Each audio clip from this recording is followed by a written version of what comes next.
galit na galit si Renren doon sa nagpanalo sa kaso ni Kanor, si Atty. Simmons. At ang balita ko, dinala niya ito hanggang sa pagtanda niya. Alam niyo po ba kung nasa na ngayon si Renren? May oo, attorney. Isa na rin siyang kilalang abogado. Kilalang abogado po? Sino? Si Atty. Renan Alon. Kung ganun, andun siya kung saan nila tinago si Mang Aron. Posible. Pero wala tayong sapat na basihan para sabihin may kinalaman niya sa pagkawala ni Kanor. Pero kung wala siyang kinalaman dun, bakit siya nandun? Then we need to invite them for further questioning. Po? Ano pong sinasabi niyo? Si Renren Feliciano, si Atty. Renan Alon? Sigurado po ba kayo? Naku, attorney, sa tagal kong naninilbihan dito, malayo ako magkamali. Matagal ko na sinusubaybayan at ang buhay ni Renren. Masaya nga ako sa nangyari sa kanya eh. Sa kabila na nangyari sa mama niya, naging maganda pa rin ang buhay niya. Pero iba po yung apelido ni Atty. Alon. Dahil ginamit niya yung apelido ng papa niya. May anak po si Mama dun sa una niyang kinasama. At dun po sa poder niya lumaki yun. May kapatid ka? Kuya, si Kuya Renren po. Atty. Renan Alon. Isa siya sa best criminal lawyer sa Pilipinas. And now, your newest legal defender.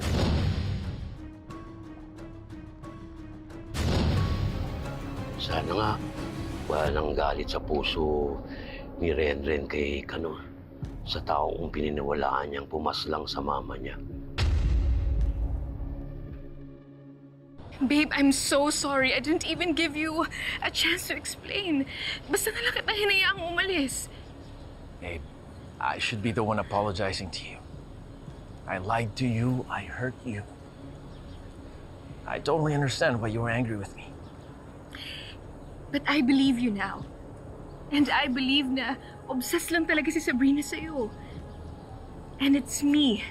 It's me na mahal mo at ako lang yung mahal mo, babe. Of course, babe. I love you. Always have, always will. Mahal na mahal kita, babe.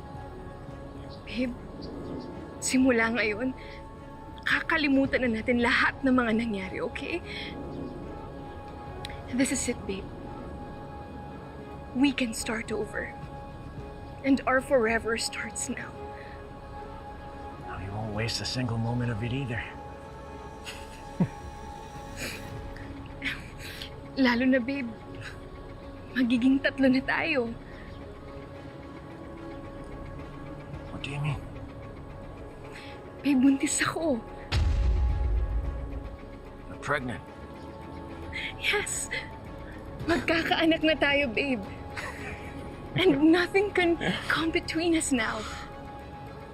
At kung sino man yung hahadlang sa pagmamahalan natin, ako na mismo ang makakalaban niya. Babe, I love you so much. And I love you more.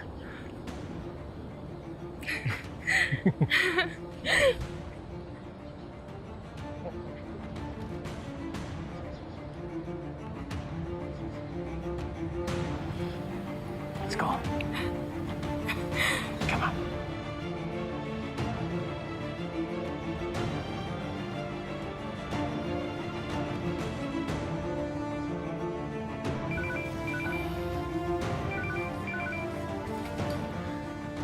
Hello, Lilet. May nalaman ako tungkol kay Atty. Alon. Ako din. Kumpirmado ko rin yung hinala ko kay Atty. Alon. Lobat na ako. Magkita na lang tayo malapit dun sa may Maharlika Park. Sige.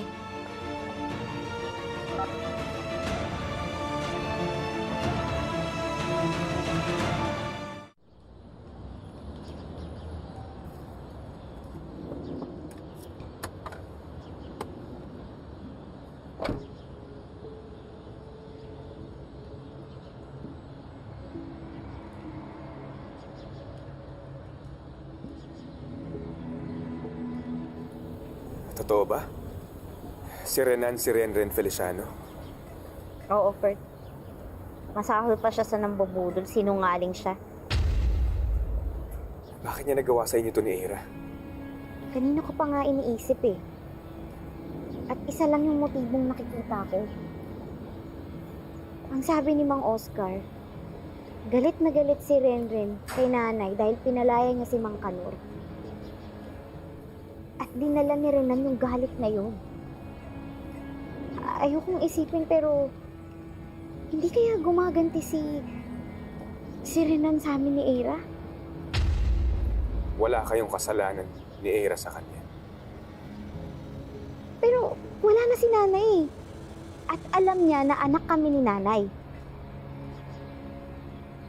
Kaya hindi imposible yung sinasabi mo na nandun siya sa lugar kung saan dinala si Mang Kanor.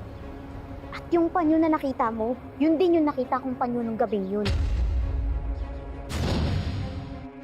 Lilet, you okay?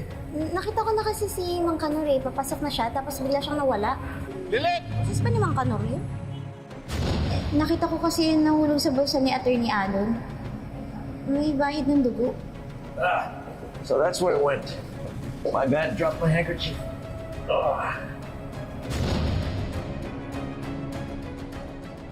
Galit na galit siya kay Mang Kanor.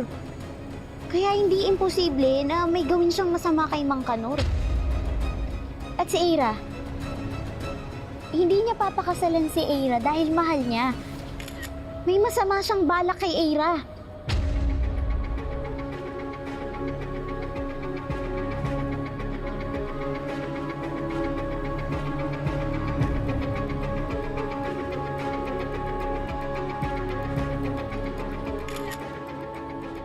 At last, the moment I've been waiting for.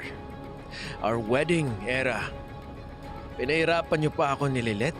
Sa akin pa rin palang bagsak mo. After this, everything changes. No more debts weighing me down. With Era wrapped around my finger, I'll have everything I need. Control, power, revenge. At higit sa lahat, makakaganti na ako sa nanay niyo ni Lilet, kay Attorney Simmons. Sayang, wala ka na, Attorney Simmons. Panoorin mo na lang kung paano ko pabagsakin ang pinakamamahal mong mga anak.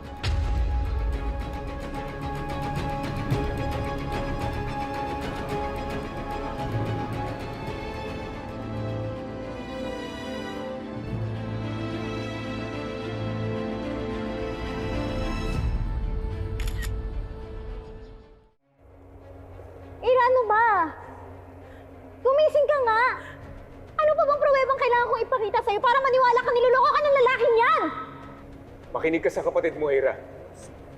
Mapapahama ka lang kapag pinagpatuloy mo yung pagpapakasal sa kanya. Hindi mabuting tao si Atty. Alon. Akala niyo ba na ganun lang kadali yun? Palibhasa kasi wala kayong alam. Hindi niyo nalalaman yung sitwasyon ko ngayon. Ano bang ibig mo sabihin?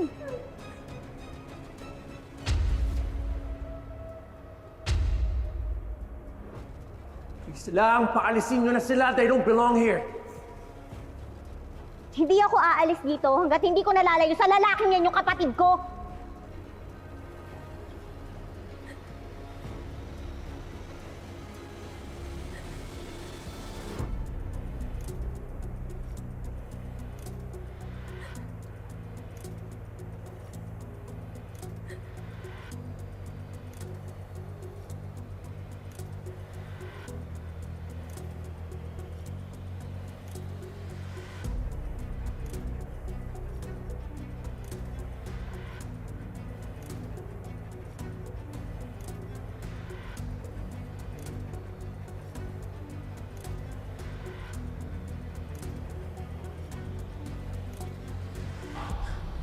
Well, thank God the police are here. Boss, sakto po dating nyo. Admin ba nagpatawag sa inyo? Yung mga to kasi nagugulo sa kasal namin eh. Please, huliin nyo na ho yan.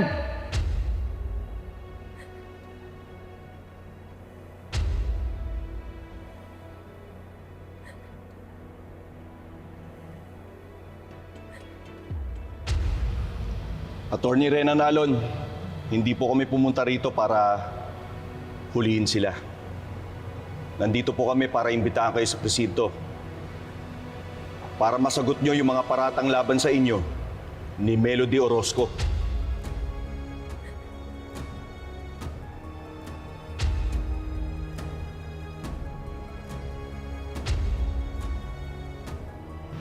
Are you out of your mind?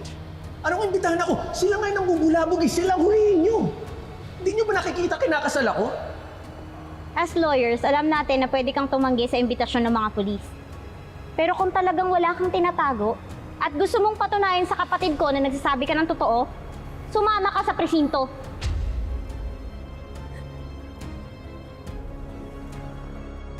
Babe, please. Huwag mo hayaang lasunin nila ang isip mo. With their lies and false accusations, that's all they are. Please.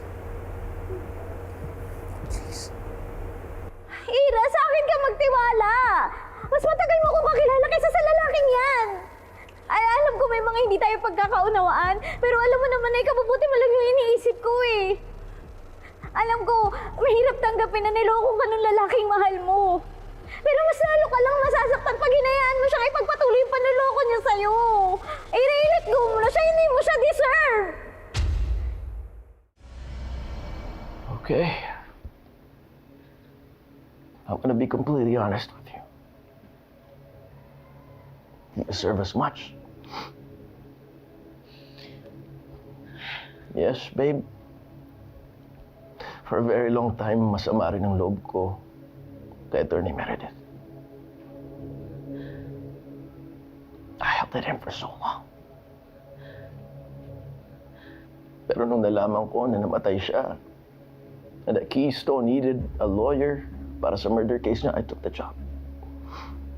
Because I wanted to see for myself. Gusto ko malaman mismo kung anong klaseng tao yung nabayang matagal kong inisip na dahilan kung bakit nawalan ng hustisya si Mama.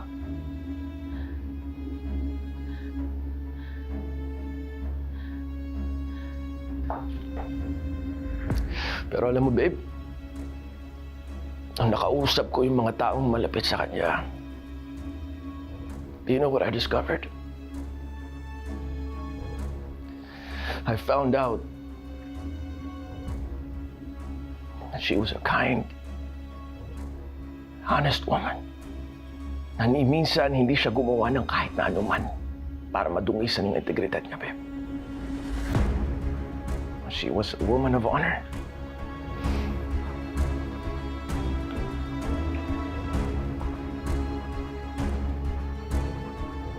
Kaya nung malaman ko yun,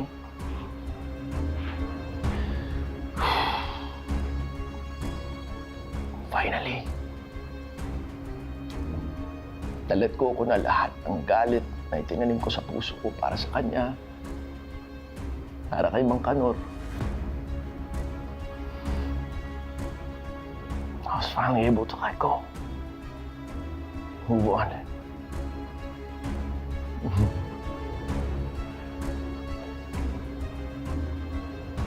Finally, I was able to accept yung ruling ng korte dati na inosente nga si Mang Kanor.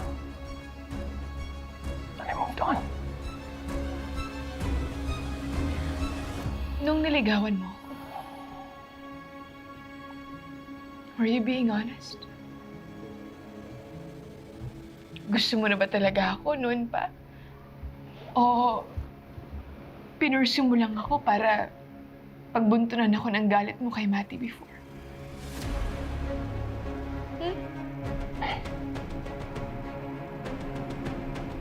My intentions with you have always been honest from the beginning.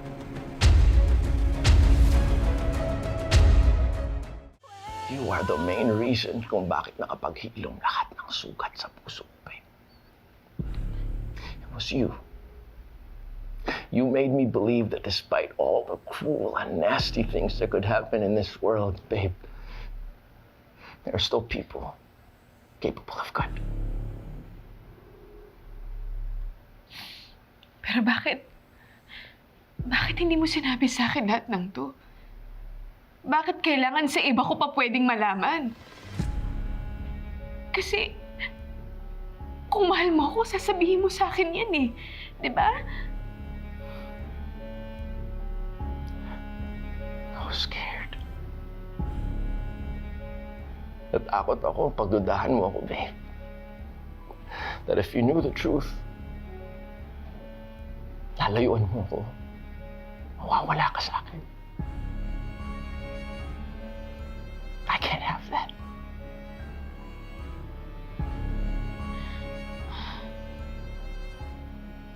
Babe.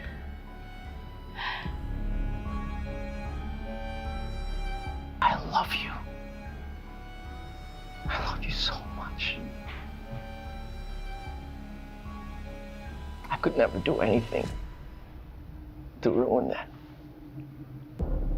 So yung binibintang nila sa akin, wala akong kinalaman doon. I have nothing to do with Moncanor's disappearance, babe. Nothing.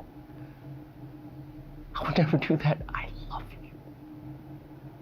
Babe, ayoko maglihim sa'yo. Hirap na akong magtago at maglihim sa'yo, babe. Kaya gusto ko naman talaga sabihin sa'yo lahat eh. I was gonna tell you. Naunahan lang talaga ako ng ate mo.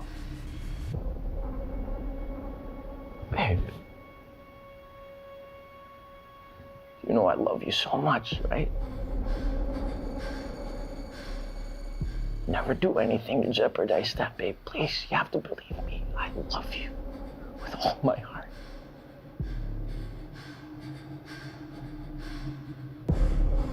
Mahal din kita, Renan.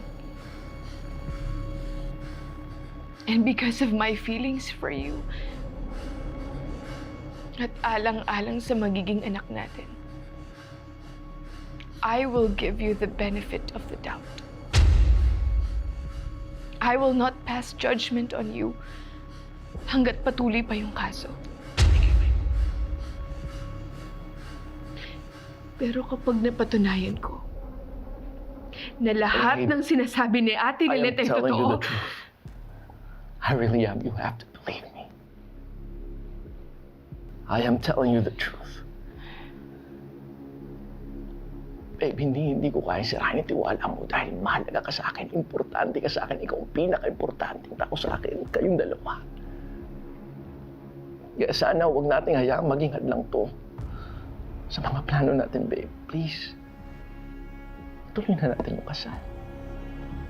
Please.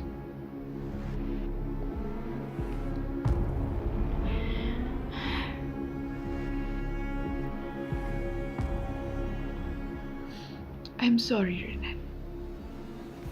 But I think it's best na wag na muna nating ipilit. Gusto ko na ma-resolve muna yung kaso before we make the next move. And I hope you understand that. Of course. Completely, babe. If that's your decision, wholeheartedly, I will respect it.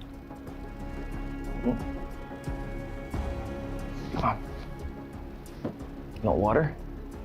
I'll go get some.